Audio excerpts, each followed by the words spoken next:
Thousands of kids in central Illinois have much needed school supplies after one of the area's biggest school supply giveaways of the year kicked off today. Families lined Hamilton Boulevard this morning as Dream Center Peoria held its annual Backpack Peoria event. The giveaway offered both regular and clear book bags that were full of supplies that kids will need to start the school year off strong. They were also able to get haircuts, physicals, and dental exams.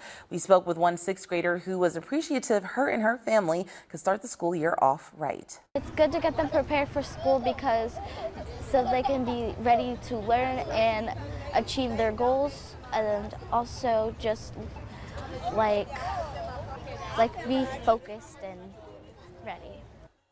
A total of 2,000 backpacks were given away, including 800 clear ones. Peoria Public Schools begin classes on Wednesday.